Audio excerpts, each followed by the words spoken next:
Puji Tuhan, selamat malam Bapak Ibu Saudara yang dikasihi Tuhan. Salam sejahtera di dalam kasih Tuhan kita Yesus Kristus Saudara. Kalau pada saat ini kita bersama keluarga kita, seberapapun ya anggota keluarga kita yang bersama dengan kita boleh beribadah kepada Tuhan. Dan kita akan bersama-sama mendengarkan kebenaran firman Tuhan. Kita bersyukur saudara, kalau sampai saat ini firman Tuhan masih boleh kita dengar. Puji Tuhan, mari kita bersama-sama buka di dalam Alkitab kita. Di dalam 2 Samuel pasal yang ke-12 ayat yang ke-13. Nah, tema firman Tuhan pada saat malam hari ini yaitu urapanmu teguhkanku. Mari saudara, kita akan baca bersama-sama satu ayat ini, 2 Samuel pasal yang ke-12 ayat yang ke-13. Demikian firman Tuhan. Lalu berkatalah Daud kepada Natan, "Aku sudah berdosa kepada Tuhan." Dan Natan berkata kepada Daud, "Tuhan telah menjauhkan dosamu itu, engkau tidak akan mati." Nah, Bapak Ibu Saudara yang kasih Tuhan, di dalam pasal yang ke-12 ini, saudara, ini kita boleh lihat, kita boleh baca, saudara, bagaimana Allah menegur Daud melalui Nabi Natan, saudara. Apa yang Daud lakukan, saudara, terhadap Urea dan istrinya Batseba, saudara, itu adalah jahat di dalam pemandangan Tuhan, saudara. Oleh sebab itu, Allah kirim hambanya, Allah kirim Nabi Natan, saudara, untuk menyampaikan firman-Nya, untuk menegur apa yang dilakukan oleh Daud ini. Nah, sekarang saudara, bagaimana sikap daripada Daud ketika ditegur oleh Nabi Natan, saudara? Pada awalnya memang Daud tidak mengerti. Tetapi setelah dengan terang Nabi Natan itu menyampaikan kepada Daud, saudara. Di sini kita tahu bagaimana Daud mengakui dosanya dan dia minta ampun kepada Tuhan. Daud menyadari ternyata apa yang ia perbuat itu, saudara, itu tidak benar di dalam pemandangan Tuhan dan ia mengaku dosanya. Kalau kita buka dulu saudara di dalam 1 Yohanes, di dalam 1 Yohanes pasal yang pertama ayat yang ke-9. 1 Yohanes pasal yang pertama ayat yang ke-9, demikian firman Tuhan. "Jika kita mengaku dosa kita, maka Ia adalah setia dan adil, sehingga Ia mengampuni segala dosa kita dan menyucikan kita dari segala kejahatan." Nah saudara, jika kita mengakui dosa kita, maka Allah itu setia dan adil, saudara.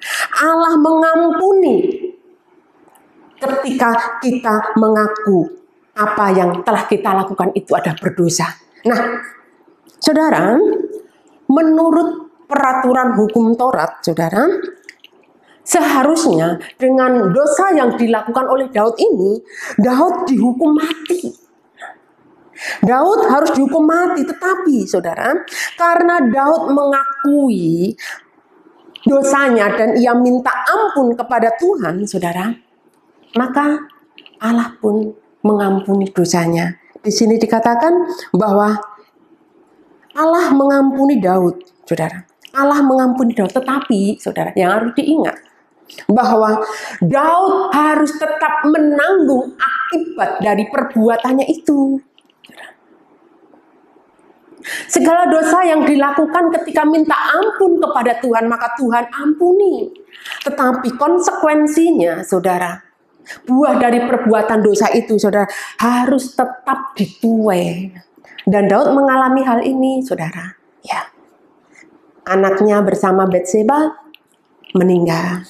Bahkan, saudara, pedang itu tidak pernah lepas dari Daud dan keturunannya. Kalau kita baca saudara di dalam Mazmur, mari kita lihat dulu di dalam Mazmur pasal yang ke-51. Mazmur 51 kita baca di dalam ayat yang ke-12 dan ayat yang ke-13. Mazmur 51 ayat yang ke-12 dan ayat yang ke-13, demikian firman Tuhan. Jadikan hatiku tahir ya Allah, dan perbaharuilah batinku dengan roh yang teguh. Janganlah membuang aku dari hadapan-Mu, dan janganlah mengambil roh-Mu yang kudus daripadaku. Nah, saudara, ini adalah doa dari Raja Daud, saudara. Ketika ia mengakui dosanya kepada Tuhan, saudara. Di dalam pasal yang ke-51 ini, saudara, ini ada pengakuan dosa dari Daud.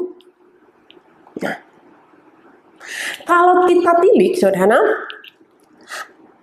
dosa yang dilakukan oleh Raja Daud itu, dia bukan hanya dosa berzina, tetapi ia juga membunuh. Ia juga melanggar hukum Taurat yang ke-10, saudara, yaitu mengingini milik orang lain. Dalam hal ini ia menginginkan istri Uria, saudara. Itulah sebabnya, saudara, Daud mengaku bersalah dan ia minta ampun, minta pengampunan kepada Tuhan, saudara. Dan yang menjadi doa Daud di sini dikatakan Daud minta agar hatinya itu dibaharui. Hatinya minta dipulihkan, hatinya minta dibaharui oleh Allah. Kenapa demikian, saudara? Kita buka di dalam kitab Nabi Yeremia. Yeremia pasal yang ke-17 ayat yang ke-9 bagian A. Yeremia pasal yang ke-17 ayat yang ke-9 bagian A, demikian firman Tuhan. Betapa liciknya hati, lebih licik daripada segala sesuatu. Nah, ini saudara, betapa liciknya hati, lebih dari segala sesuatu. Nah, saat itu, saudara, hati Daud itu dipenuhi dengan kelicikan. Hati Daud penuh dengan tipu muslihat, saudara. Ia memerintahkan kepada Yoab, saudara, agar ia ditaruh di barisan musuh yang paling kuat. Supaya apa? Supaya Uria mati terbunuh. Nah, kalau Uria mati terbunuh, maka Betseba menjadi janda dan ia ambil sebagai istrinya. Nah, kita baca saja, saudara, di dalam 2 Samuel pasal yang ke-11. 2 Samuel pasal yang ke-11, ayat yang ke-14 sampai dengan ayat yang ke-16. 2 Samuel pasal yang ke-11, ayat yang ke-14 sampai dengan ayat yang ke-17. Ya. Paginya, Daud menulis surat kepada Yoab dan mengirimkannya dengan perantaran Uria. Ditulisnya dalam surat itu demikian: tempatkanlah Uria di barisan di depan dalam pertempuran yang paling hebat. Kemudian kamu mengundurkan diri daripadanya supaya ia terbunuh mati. Pada waktu Yoab mengepung kota Rabah, ia menyuruh Uria pergi ke tempat yang diketahuinya ada lawan yang gagah perkasa. Ketika orang-orang kota itu keluar menyerang dan berperang melawan Yoab, maka gugurlah beberapa orang dari tentara dari anak buah Daud, juga Uria orang Het itu mati. Nah, saudara, ini siasat tipu daya yang dilakukan oleh Daud, saudara. Oleh sebab itu, ketika ia menyadari bahwa hatinya dipenuhi hal yang demikian, saudara, ia berdoa kepada Tuhan supaya apa? Hatinya ditahirkan, saudara. Dan Daud tahu, saudara, hanya Allah yang dapat mentahirkan hati kita. Hanya Allah yang dapat menyucikan hati Daud, saudara. Dan setelah ia berdoa agar hatinya ditahirkan, agar hatinya disucikan, saudara, ia berdoa kepada Tuhan, Tuhan, jangan mengambil roh-Mu yang kudus itu daripadaku. Nah, saudara, suatu hal yang sangat penting. Jangan ambil Roh-Mu yang kudus itu dari hidupku. Saudara, ini artinya bahwa Daud ingin tetap tinggal melekat dengan Tuhan. Ia tidak mau hidup jauh dari Tuhan. Dalam hal ini, saudara, tentunya Daud sadar betul arti pentingnya Roh Allah itu di dalam kehidupannya. Daud sangat mengerti, saudara, Roh Allah itu tetap ada di dalam hidupnya. Tentu Daud ingat, saudara, bagaimana ketika Roh Allah itu undur daripada Saul. Daud menyaksikan hal ini, saudara. Ketika Roh Allah undur dari kehidupan Saul, apa yang ada di hati Saul, saudara? Hati Saul dikuasai oleh roh jahat. Roh jahat yang menguasai kehidupan Saul, saudara. Sehingga Saul semakin lemah, Saul semakin jauh dari Tuhan. Ia tidak taat kepada Tuhan dan akhirnya, saudara, Saul ditolak dari hadapan Tuhan. Nah, ini yang Daud tahu. Ia tidak mau, saudara. Ia tidak mau hal ini terjadi di dalam kehidupannya. Karena Daud menyadari, Daud mengalami ketika Daud diurapi, maka sejak itulah Roh Allah berkuasa atas Daud. Daud mengalami banyak kemenangan, bagaimana ketika Roh Allah itu menguasai dia. Ia semakin kuat dan kemanapun ia pergi menghadapi musuh, menghadapi lawan, kemenangan yang ia raih, saudara. Itulah sebabnya, saudara, Daud berdoa, Tuhan, ya Allahku, jangan ambil Roh-Mu yang kudus itu daripadaku. Jadi, Daud tahu betul pentingnya Roh Allah itu tinggal di dalam kehidupannya. Puji nama Tuhan. Mari kita buka di dalam 1 Yohanes.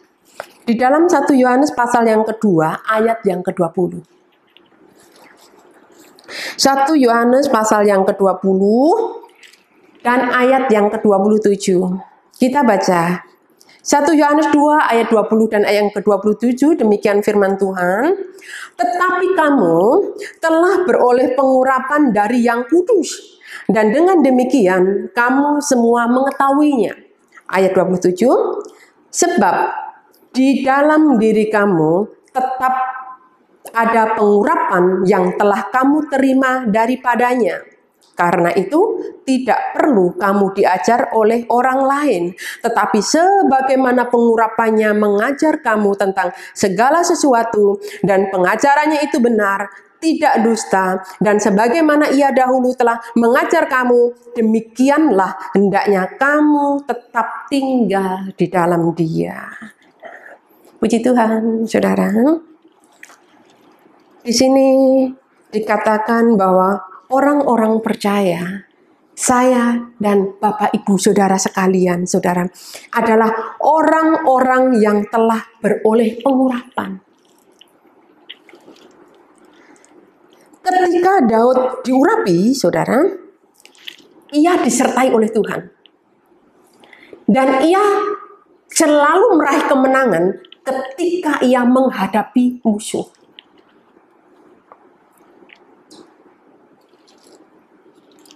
Sekarang bagaimana, saudara, dengan kehidupan orang-orang percaya, kehidupan anak-anak Tuhan yang telah beroleh pengurapan ini? Mazmur 20 ayat yang ke-7, demikian firman Tuhan. Sekarang aku tahu bahwa Tuhan memberi kemenangan kepada orang-orang yang diurapinya dan menjawabnya dari surganya yang kudus dengan kemenangan yang gilang gemilang oleh tangan kanannya. Puji Tuhan, saudara. Di sini Mazmur Daud menulis, saudara, tentang kemenangan yang Tuhan berikan kepada orang-orang yang diurapi.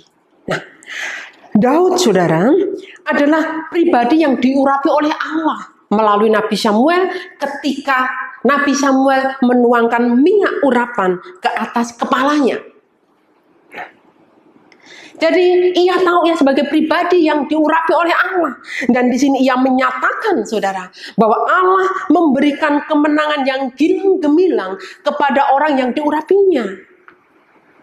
Nah, di dalam perjanjian baru, saudara, di sana dituliskan tentang pengurapan yang Tuhan berikan kepada orang-orang benar. Pengurapan yang Tuhan berikan kepada kita, orang-orang benar, kita orang-orang percaya, kita anak-anak Tuhan, saudara. Sekarang, yang menjadi pertanyaan kita, mengapa Tuhan mengurapi kita orang-orang benar? Ini, saudara. Ketika Nabi Samuel mengurapi Daud, saudara, ia melantik dia menjadi raja atas Israel. Allah menyertai dia, Roh Allah berkuasa atas Daud, saudara. Dan sampai akhir hayatnya, Daud menjadi pemimpin di Israel. Nah, sekarang Allah mengurapi kita, anak-anak Tuhan. Tentunya, saudara, ada hal yang nggak Allah kerjakan di dalam kehidupan kita. Yang pertama, saudara, Allah mengurapi orang-orang benar, saudara. Karena apa? Karena Allah mau kita mengerjakan pekerjaan Kristus selama kita ada di dunia ini. Kita mengerjakan pekerjaan Tuhan Yesus selama kita ada di dunia ini. Dengan kata lain, saudara, kita mengerjakan, kita melakukan apa yang Tuhan Yesus kerjakan. Apa yang Tuhan Yesus kerjakan selama ia ada di dunia ini, saudara? Ia melayani jiwa-jiwa. Ia menyembuhkan yang sakit. Ia menghiburkan yang susah. Ia menolong yang kekurangan, saudara. Inilah tugas kita, saudara. Sebagai orang-orang yang telah menerima pengurapan, saudara, biarlah kita melakukan pekerjaan Kristus. Kita melayani, saudara. Mungkin ada pribadi-pribadi yang Allah pakai untuk memberitakan Injil, saudara. Tetapi melalui pengurapan yang Allah berikan kepada kita orang-orang benar, saudara, ada maksud dan tujuan Allah supaya kita melayani pekerjaan Kristus. Apa yang dapat kita kerjakan, apa yang dapat kita lakukan bagi pekerjaan Tuhan. Itu yang pertama, saudara. Kemudian yang kedua, saudara, orang benar itu menerima pengurapan, saudara. Ini artinya kita diberi kemampuan, kita diberi kuasa untuk apa, saudara? Untuk melakukan kehendak Tuhan. Keberadaan manusia itu kemampuannya terbatas adanya. Untuk melakukan kehendak Tuhan, untuk melakukan firman Tuhan, saudara, itu seringkali tidak ada kekuatan, tidak ada daya di dalam kehidupan kita. Tetapi melalui pengurapan yang Allah berikan kepada kita semua, saudara, itu memberikan kepada kita kemampuan, kesanggupan untuk kita bersama-sama melakukan kehendak Tuhan. Puji Tuhan, syukur kepada Tuhan, saudara. Betapa luar biasanya Allah. Ia mengerti ketidakberdayaan kita. Ia mengerti keterbatasan kita, saudara. Tapi kuasa Allah yang tidak terbatas itu menyertai kita, menguatkan kita, memampukan kita, sehingga, saudara, kita dapat melaksanakan kehendak Tuhan dalam kehidupan kita. Puji Tuhan. Kemudian yang ketiga, saudara, yang ketiga, pengurapan atas orang benar itu, saudara, akan membuka pikiran kita, akan mengajar kita, saudara, sehingga kita menjadi anak-anak Tuhan yang berkualitas, saudara. Itulah sebabnya di dalam 1 Yohanes pasal yang kedua ayat ke-20 dan ayat yang ke-27 itu, saudara, dialah yang mengajar kita. Pengurapan itu mengajar kita, menuntun kita, menjadikan kita anak-anak Tuhan yang berkualitas. Bukan anak-anak Tuhan yang biasa-biasa saja, bukan anak-anak Tuhan yang asal-asal saja. Sudah boleh dikatakan bukan Kristen yang biasa-biasa saja, bukan Kristen yang rata-rata, boleh dikatakan demikian. Tetapi Pengurapan itu menjadikan kita anak-anak Tuhan yang berkualitas. Puji Tuhan, saudara. Itulah sebabnya Roh Kudus itu, saudara, bukan hanya memimpin kita kepada kebenaran, tetapi Ia juga memimpin kita kepada hidup di dalam ketaatan, kepada hidup di dalam kekudusan. Itulah, saudara, anak-anak Tuhan yang berkualitas. Akan berjalan di dalam kebenaran, akan hidup di dalam ketaatan, akan hidup di dalam kekudusan. Itu anak-anak Tuhan yang berkualitas. Itulah sebabnya Allah mengurapi kita. Allah mengurapi orang-orang benar. Puji Tuhan. Di dalam Galatia pasal yang kelima ayat yang ke-25 sebagai ayat yang terakhir kita baca ini. Galatia 5 ayat 25, demikian firman Tuhan. Jikalau kita hidup oleh Roh, baiklah hidup kita juga dipimpin oleh Roh. Nah, saudara, jikalau hidup kita itu oleh Roh, baiklah, saudara, hidup kita juga dipimpin oleh Roh. Artinya, biarlah kita berjalan bersama-sama dengan Roh itu. Kita berjalan menurut Roh yang memimpin kita semua. Nah, saudara, Daud memberikan hidupnya dipimpin oleh Roh Allah. Bahkan ketika ia jatuh, saudara, ia tidak mau, saudara. Roh Allah yang ada dalam pribadinya itu meninggalkan dia. Ia berdoa, dia mohon dengan sangat kepada Tuhan, supaya jangan ambil rohmu itu dalamku. Kerinduan Daud untuk tetap melekat kepada Tuhan. Pengurapannya tetap menyertainya. Karena ia tahu bahwa pengurapan daripada Allah itu membawa kehidupannya sebagai seorang raja yang berkualitas. Memimpin rakyat Israel menjadi berkat bagi mereka. Dan kita sebagai orang-orang benar, saudara, kita adalah orang yang telah memperoleh pengurapan. Pengurapan itu juga yang akan mengajar kita, menuntun kita, sehingga kita boleh menjadi anak-anak Tuhan yang berkualitas. Puji nama Tuhan. Tuhan memberkati kita semua. Mari kita berdoa bersama-sama. Haleluya. Glory, haleluya. Glory, haleluya. Haleluya. Terpujilah namamu Allah Bapa yang baik. Begitu luar biasa Engkau mengasihi kami Tuhan. Begitu luar biasa Engkau mempedulikan kami Tuhan. Engkau yang mengenal keberadaan kami sebagai manusia penuh dengan keterbatasan. Tetapi menjadi puji syukur kami kepada Tuhan. Karena Engkau menganugerahkan kuasa-Mu, menganugerahkan pengurapan kuasa Roh Kudus-Mu atas kami Tuhan. Sehingga kami menjadi mampu untuk melakukan kehendak Tuhan. Bahkan di dalam perjalanan hidup kami Tuhan, kami boleh berpegang teguh akan kebenaran firman-Mu. Engkaulah Tuhan yang mengurapi kami orang-orang benar. Maka Tuhan Engkau juga yang berikan kemenangan dengan gemilang di dalam kehidupan kami anak-anak-Mu ya Bapa. Kami menyadari Tuhan keberadaan kami. Seringkali kami diperhadapkan dengan berbagai persoalan di dalam kehidupan ini yang membuat kami lemah, bahkan mungkin membuat kami berdosa di hadapan Tuhan. Tetapi menjadi doa kami bersama-sama, ampunilah kami ya Allah, ampunilah kami Roh Kudus, tetap peganglah tangan kami, sertailah hidup kami Tuhan, jangan pernah meninggalkan kami. Biar kuasa Roh Kudus-Mu yang menuntun kami kepada kebenaran, kuasa Roh Kudus-Mu yang menuntun kami pada kehidupan yang berkenan kepada Tuhan. Biarlah nama-Mu dipermuliakan melalui kami Tuhan. Bahkan kami boleh menjadi berkat kemanapun kami pergi dan melangkah. Pengurapan-Mu Tuhan yang mengubahkan kehidupan kami. Pengurapan-Mu ya Allah yang menopang kami, memampukan kami untuk kami boleh menjadi berkat kemanapun kami pergi dan melangkah. Terima kasih Tuhan Yesus buat kebenaran firman-Mu pada malam hari ini. Meteraikan di dalam hati kami masing-masing. Bila kuasa Roh Kudus yang terus mengerjakan firman-Mu atas kami, memberikan pengertian yang baru, memberikan pengertian lebih dalam lagi Tuhan, akan kebenaran firman-Mu atas kehidupan kami masing-masing. Hamba-Mu terbatas adanya Tuhan, tetapi bila kuasa Allah yang tiada terbatas itu yang bekerja di dalam kehidupan umat-Mu, bahkan setiap orang yang mendengar kebenaran firman-Mu ini Tuhan, mereka boleh diberkati, mereka boleh dikuatkan, diteguhkan oleh firman dan kuasa Roh Kudus-Mu. Terima kasih Bapa, terima kasih Allah Roh Kudus, terima kasih buat firman-Mu. Kami terima dengan penuh ucapan syukur di dalam berkat nama Tuhan Yesus Kristus. Haleluya, haleluya, amin.